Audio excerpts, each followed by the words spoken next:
Malgré ses immenses cornes, qui peuvent dépasser la taille d'un homme adulte, le longhorn est un animal calme et flegmatique. Mais lorsqu'un membre d'une autre race a décidé de l'attaquer, ce longhorn mâle s'est défendu. Ça a l'air épique, non? Et nous vous montrerons d'autres cas où les taureaux ont montré leur force. Un immense troupeau de buffles a repéré de jeunes lions qui se reposaient dans l'herbe. Les ongulés ayant une supériorité numérique, ils ne pouvaient pas laisser les prédateurs s'endormir tranquillement. Les mâles sont passés à l'attaque en une immense vague. Ils se tiennent épaule contre épaule et pointent leurs cornes contre les prédateurs. Il y a plusieurs lions et c'est seulement ainsi qu'ils ont échappé à un terrible massacre. Les taureaux ne veulent pas prendre de risques, ils ne vont donc pas se laisser faire.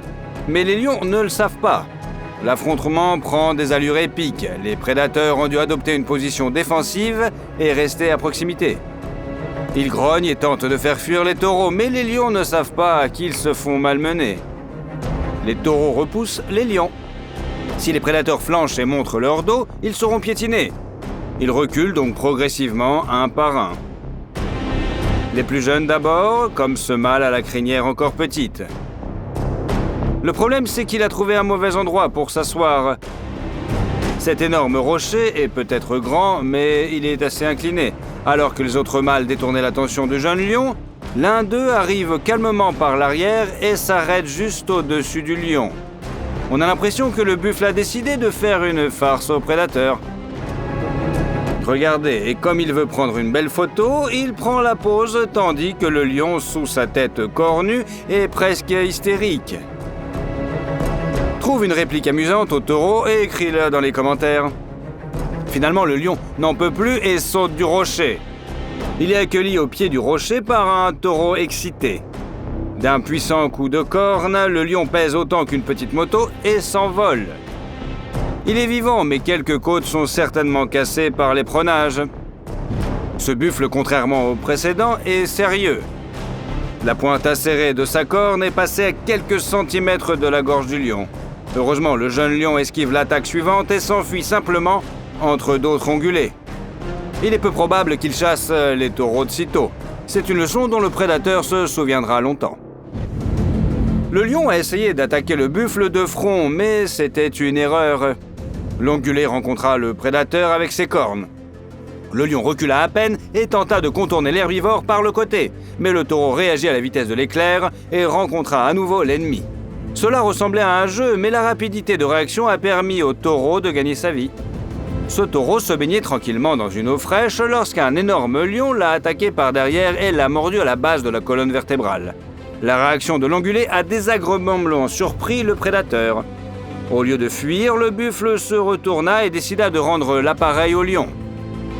Le puissant animal souleva le prédateur sur ses cornes, juste sous sa patte arrière. D'un coup de tête, le taureau a projeté le lion hors de l'eau. Le lion ne peut que compatir. Si l'on considère l'endroit où le coup de corne a frappé, le lion rugira pendant un certain temps d'une voix beaucoup plus aiguë. Le tigre est un animal prédateur qui a besoin d'une attaque rapide et soudaine. Il ne peut pas poursuivre une proie pendant longtemps et doit l'attraper presque immédiatement. Mais lorsqu'il s'agit d'un buffle 2 fois plus massif, il n'y a pas de problème, n'est-ce pas? Après tout, le taureau devrait être moins agile. Sauf que le calcul du tigre n'était pas justifié, car dès que l'ongulé a vu le prédateur, il a fait preuve d'une telle rapidité que le tigre en était tout simplement choqué.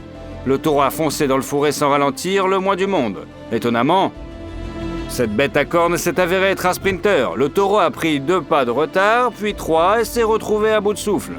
Le bison s'est détaché de la poursuite et a disparu dans le fourré. Apparemment, c'est la raison pour laquelle le tigre a accordé une attention particulière à la furtivité. Regardez comment le félin s'approche longuement et prudemment de sa proie.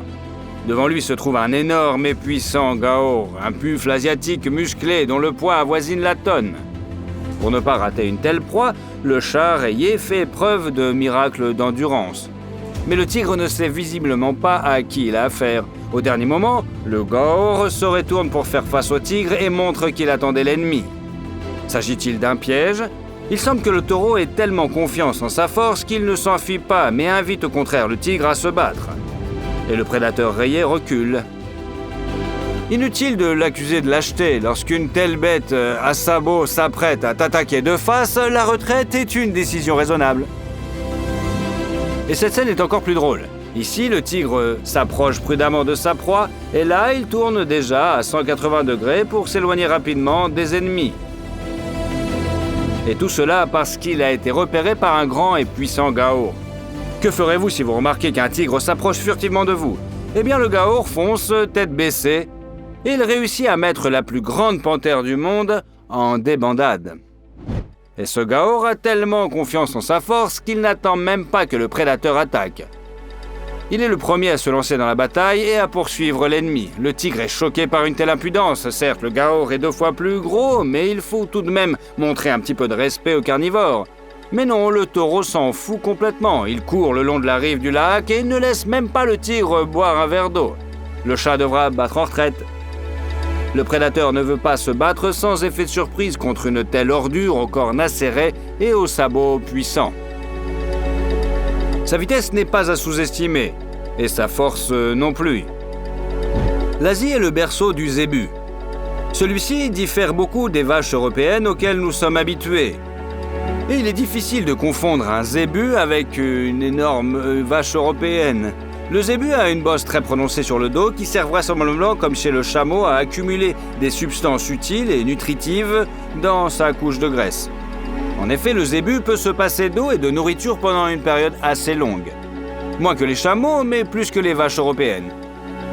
En outre, les zébus ont une silhouette légèrement différente, des pattes moins musclées et de nombreux plis de peau sous le menton et sur le cou. Les zébus sont nobles, mais si vous pensez qu'ils évitent les bagarres et s'enfuient à la moindre menace, vous vous trompez. Il est vrai que le zébu a eu tort de se frotter à ce buffle. Il a manifestement surestimé sa force. Le zébu peut certes tenir plus longtemps dans le désert que le buffle habitué aux tropiques, mais dans un combat, cela ne lui donne aucun avantage. Et le buffle plus agressif et plus musclé domine le zébu sans problème. Heureusement qu'il n'a pas été renversé, sinon le zébu aurait été tout simplement piétiné. Mais on peut clairement comparer les différences entre ces races à cornes. Quant aux animaux moins massifs, il vaut mieux ne pas leur chercher des noises. L'éperonnage du bélier n'a pas fait reculer le zébu d'1 pouce. Le taureau a pris le coup sur ses cornes, a tourné la tête brusquement et a fait tourner le bélier en l'air autour de son axe. La bête insolente s'effondre aux pieds du taureau. C'est une leçon qu'il n'oubliera pas. Il existe de nombreuses races de taureaux issues de différentes sous-espèces sauvages de cet animal à sabots. Extérieurement, les sous-espèces peuvent être très différentes les unes des autres. Tout comme le Gaour asiatique, massif et musclé, diffère des vaches européennes ordinaires ou des zébus indiens à bosse. Une visualisation de ces différences est présente ici. Le buffle sauvage a décidé que le bovin domestique n'était pas son égal. Cependant, il y avait des vaches à proximité et le taureau ne pouvait pas leur donner du mou. Il a donc donné une riposte impressionnante au buffle sauvage. Lorsque les 2 bêtes massives et puissantes s'affrontèrent, le sol sembla trembler sous leurs coups. Je demande qui les vaches soutiennent, leurs parents ou l'étranger sauvage, exotique et inhabituel? Regardez comme elles observent attentivement la situation et s'approchent presque de leur adversaire. Les vaches n'ont pas du tout peur d'eux, car elles savent qu'il s'agit d'un combat pour le leadership dans le groupe, et que la rivalité entre les différentes sous-espèces ne vous déconcerte pas. Les ongulés sauvages et domestiques forment souvent des familles mixtes temporaires. D'ailleurs, cela menace la population des sous-espèces sauvages de race pure.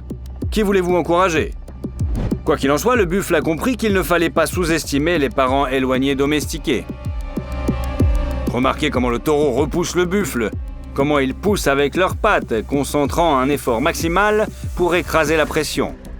Cependant, ils n'essaient même pas de toucher les vaisseaux sanguins du cou et de leur adversaire avec les pointes acérées de leurs cornes. Ils n'essaient pas de lui crever les yeux. En général, ils se comportent certes durement, mais noblement, n'est-ce pas? Dans les montagnes, il existe des taureaux parfaitement adaptés à la vie en altitude. Ce sont les yaks. Ils sont facilement reconnaissables à leur longue laine pendante qui résiste parfaitement aux coups de boutoir du vent froid des montagnes. Même un taureau grand et mûr ne devait pas s'attaquer à un yak. Ce jeune combattant a décidé de montrer au yak qui est le patron. Mais c'est une grave erreur. Les montagnes endurcissent leurs habitants. L'avantage de taille du yak est minime, mais il possède une fureur incroyable, des cornes plus longues et de la puissance. Son adversaire pesait plus d'une demi-tonne, mais le yak a non seulement écrasé ses défenses et sa résistance, mais il l'a mis à terre et l'a jeté à terre. Le taureau étourdi a dévalé la pente, mais heureusement pu se relever. C'est une leçon dont il se souviendra longtemps. Il a eu de la chance de ne pas se faire achever. S'attaquer au yak de montagne est une mauvaise idée, même pour un taureau expérimenté. En Asie vivent des rhinocéros qui se distinguent de leurs lointains parents africains par leur apparence. La branche asiatique n'a pas de cornes aussi longues et prononcées, mais une peau beaucoup plus gaufrée dont les plaques durcies constituent une excellente défense. Avec leur énorme masse, les rhinocéros asiatiques sont des réservoirs vivants, qu'aucun autre animal de cet habitat ne peut égaler. Sauf que les gaors sont des amateurs de défis. Ils n'aiment pas les rhinocéros effrontés qui attaquent facilement et sans hésitation quiconque fait un seul signe de tête dans leur champ de vision. Gaor a décidé de montrer à un rhinocéros qu'il ne savait pas à qui il avait affaire. Le début de l'affrontement entre les deux bêtes est épique. Ils se tiennent face à face comme des chevaliers lors d'une bataille. Les bêtes se vantent de leur force et de leur taille, et nous pouvons apprécier à quel point ces rivaux sont massifs et musclés. Mais ne vous y trompez pas, bien que le gaor semble être à peu près égal au rhinocéros en termes de taille et de hauteur au garrot, il est nettement inférieur à son adversaire en termes de masse. Le gaor est environ 3 fois plus léger, mais cela n'arrête pas à l'onguler. Les rivaux tournent en rond comme s'ils dansaient. Quand l'un avance, l'autre recule d'un pas. Mais remarquez que les attaques du gaor sont toujours plus effrontées. Il s'arrête ensuite comme pour montrer qu'il ne veut pas d'effusion de sang, mais qu'il ira jusqu'au bout si on le provoque. Le rhinocéros est fier et loin de reculer immédiatement. Mais la persistance et la manœuvrabilité de l'ennemi font peu à peu douter le rhinocéros de sa victoire. Il finit par lever la tête avec vantardise pour montrer son intrépidité et s'enfuit. Le gaor l'a chassé du territoire où sa famille peut désormais paître en paix. Le taureau a de la chance. Si le rhinocéros n'avait pas bronché, le combat n'aurait peut-être pas tourné à son avantage. En effet, le gaor a bluffé et c'est grâce à cela qu'il a vaincu le rhinocéros. Ce duel entre deux taureaux semble amusant, mais en fait, la situation est beaucoup plus dangereuse qu'il n'y paraît. Les deux bêtes s'affrontent et l'une d'entre elles tente de couvrir le museau du conseiller avec sa propre tête. De cette façon, le taureau le plus agressif noie son adversaire, car il garde le nez sous l'eau, préservant ainsi sa capacité à respirer. Le taureau, dont la tête reste en dessous, est choqué. Il ne s'attendait pas à qu'une compétition ordinaire se transforme en une aventure mettant sa vie en danger, alors qu'il est littéralement noyé sous les yeux du troupeau. Heureusement, il a réussi à se libérer de l'emprise, mais désormais, il ne sous-estimera plus l'agressivité de ses congénères. Lorsqu'une famille d'éléphants indiens est arrivée dans une clairière depuis la jungle, elle a remarqué que l'endroit était déjà occupé, un taureau gaor y broutait. Les éléphants sont les animaux terrestres les plus grands et les plus massifs du monde, bien que l'éléphant indien soit beaucoup plus petit que l'éléphant africain, et il est aussi lourd qu'un ours polaire et plus massif, bien sûr, qu'un épagnol. Sauf que le tempérament du gaor est bien différent de celui de l'espagnol aux drôles d'oreilles tombantes. Le gaor ne laisse pas entrer les éléphants, il les affronte et montre qu'il est prêt à se battre. Bien sûr, les éléphants sont jeunes et beaucoup plus faciles à intimider que leurs parents, mais ils cèdent car ils ne savent pas à qui ils ont affaire. Prêtez attention à un détail amusant. Les éléphants ont remarqué que des géants les filmaient et ont couru vers la voiture. C'est comme s'ils avaient honte qu'un taureau ait chassé tout un groupe d'éléphants du pâturage. Si les éléphants pouvaient parler, cet animal courant vers les gens aurait crié « Hé, supprimez la vidéo s'il vous plaît, supprimez-la, ou sinon cela va mal finir. Supprimez la vidéo, ne vous mettez pas dans l'embarras. Mais il est trop tard, nous l'avons vu. Et nous savons maintenant que les taureaux peuvent parfois être, si ce n'est dans la bataille, du moins dans le caractère, plus cool que les éléphants. En fait, la voiture avec le caméraman est partie. Les éléphants les ont laissés partir et n'ont pas fait de mal à personne. Il se peut même qu'ils aient poursuivi la voiture pour demander la protection des gens. Qui sait? Étonnamment, ce n'est pas le seul cas de ce genre. Ici, un énorme gaor a réussi à repousser et à chasser un éléphant plus âgé et plus grand de la clairière. En fait, le taureau a eu de la chance de ne pas toucher son adversaire et de l'écraser avec autorité. Si le taureau avait frappé l'éléphant avec ses cornes, le plus gros animal serait devenu fou et aurait donné des coups de pied à l'ongulé, le piétinant dans la boue. C'est ainsi que l'éléphant se retire, un animal pacifique qui essaie de trouver un compromis, et qu'il perd un endroit commode pour brouter. Est-ce une honte? Peut-être, mais le taureau sait s'arrêter à temps et attaquer quand l'occasion se présente. Et c'est grâce à cela qu'il gagne la confrontation. L'une des races les plus populaires en Amérique est le Longhorn. La principale caractéristique de ces ongulés est la présence d'énormes cornes puissantes et incroyablement longues qui sortent du crâne de l'animal dans différentes directions. La plus grande partie de la corne va exactement sur le côté de la tête, mais l'extrémité de la corne s'incurve à un angle prononcé et est dirigée vers l'avant. La base de ces cornes est proportionnellement puissante, de sorte que le cou d'un longhorn ressemble à un bélier. Les cornes sont fortes et s'effilent progressivement. Ces taureaux sont très massifs et ont une musculature puissante, de sorte que même avec un petit élan, ils peuvent porter un coup terrible à l'ennemi. En même temps, la cible de l'attaque est comme prise au piège par les pointes des cornes. Si le longhorn frame la cible de côté, tant mieux, car les pointes acérées de l'arme peuvent facilement déchirer la peau, même celle d'un puma. Ce longhorn ne se laissait pas faire. Pas même par les membres de son propre troupeau. Le mâle a secoué la tête et le bout de sa corne a donné un coup de pied dans la patte arrière de son rival. Grâce à son allonge, le coup de pied est assez puissant et ce taureau n'avait pas l'intention de mutiler son adversaire, mais seulement de lui donner une leçon. En fait, ces taureaux ont été élevés dans ce but. Les agriculteurs voulaient une race de bétail qui puisse être relâchée pour paître librement dans les prairies et les pampas. Les longhorns n'ont pas besoin de gardiens. Ils savent se défendre. L'aspect le plus inhabituel de cette race est sa remarquable loyauté envers les humains. Vous attendez-vous à ce qu'un longhorn soit extrêmement difficile à manipuler, qu'il s'en prenne à son propriétaire, qu'il brise les clôtures de la ferme et qu'ils attaquent le reste du bétail? Ce n'est pas du tout le cas. Au contraire, les longhorns sont doux et même bienveillants envers les humains. En même temps, la ligne de dos de cet impressionnant géant à sabots est assez droite. C'est pourquoi, dans les États du sud de l'Amérique, il est de plus en plus courant d'utiliser des longhorns à la place des chevaux. La possibilité de monter un longhorn le rapproche d'un autre animal, le bison. Ce dernier est bien sûr beaucoup plus dangereux, c'est pourquoi un tel loisir est exclusivement réservé aux professionnels et il ne faut jamais répéter ce genre d'expérience. Il ne faut jamais s'approcher d'un bison sauvage, mais certains cow-boys modernes montent les deux types de taureaux. Le bison est probablement né à l'origine dans une ferme, ce qui explique son caractère docile. Il faut reconnaître qu'il aurait mieux valu que les colonisateurs montent ces taureaux au lieu de les chasser. C'est une image étonnante, un homme qui monte un énorme taureau, non pas lors d'un rodéo, mais au cours d'une promenade paisible. Le bison et le longhorn semblent apprécier de passer du temps de cette manière. Comme les autres taureaux, ces ongulés ne sont pas enclins à paniquer, contrairement à de nombreux autres herbivores. Même un étalon adulte peut paniquer lorsqu'il est entouré de deux côtés par des loups. Un longhorn est plus calme, il se défend et protège son cavalier plutôt que d'emporter et d'abandonner un homme. Aimeriez-vous monter sur le dos d'une telle bête? Vous sentiriez-vous en sécurité? Faites-nous part de votre avis dans les commentaires. Et si vous avez déjà scellé de tels animaux et que vous les avez montés, nous attendons des histoires intéressantes de votre part.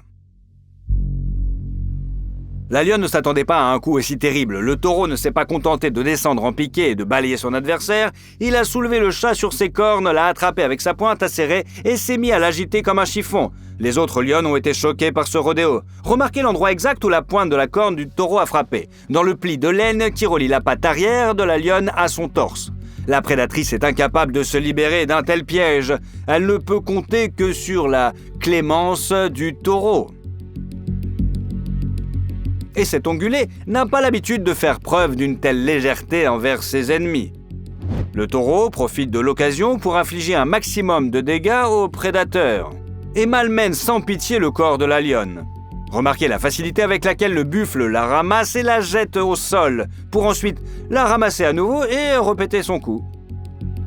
S'il est vrai que l'herbivore dispose d'un avantage de masse importante, presque quintuplé, le fait que le taureau n'exerce presque aucun effort et puisse battre une lionne aussi longtemps est stupéfiant et effrayant. La chatte ne peut que compatir. Ses sœurs veulent lui venir en aide, mais elles ne le peuvent pas. Le taureau est capable de frapper la lionne attaquante avec sa propre sœur. Les chats prédateurs ne peuvent donc qu'attendre que la rage s'apaise un petit peu, que le taureau se lasse un peu et laisse partir tout simplement la lionne. Il semble que bien que la corne soit solidement accrochée au corps du chasseur, il n'y ait pas eu de blessure profonde par perforation. Bien sûr, une commotion cérébrale et quelques côtes cassées sont garanties, mais la lionne a une chance de survivre. Nous ne pouvons qu'espérer qu'elle tirera une leçon de cet incident et que même lorsqu'elle sera complètement rétablie grâce aux soins de ses proches, elle n'attaquera plus les taureaux. En tout cas, pas sur des taureaux aussi forts et impitoyables. Normalement, les taureaux ignorent les véhicules des explorateurs de la nature ou sont effrayés par la circulation. Mais cet énorme ongulé a un comportement inhabituel. Il commence à jouer avec la voiture. Heureusement, le taureau n'est pas agressif et n'essaie pas d'attaquer le véhicule ou les occupants de l'habitacle. Nous ne pouvons qu'imaginer ce qui se passerait si une montagne de muscles pesant plus d'une demi-tonne s'écrasait sur la voiture. Mais au lieu d'un conflit, nous assistons à un jeu. Regardez cet adorable petit bonhomme qui saute sur place et s'exhibe devant les caméras. Il semble savoir qu'il est filmé et veut devenir une star de YouTube. Il est vrai que ce comportement demande du courage car les voitures sont quelque chose d'étrange, de bruyant et d'effrayant pour des animaux sauvages. Mais le taureau ne se soucie pas du bruit du moteur, il veut s'amuser et danser. Les explorateurs de la nature ne s'attendaient certainement pas à cela. Pour être honnête, nous non plus, mais la nature est étonnante. Quel épisode impressionnant du taureau vous a le plus marqué? Nous attendons vos commentaires sous cette vidéo. N'oubliez pas non plus de vous abonner, nous vous verrons plus souvent.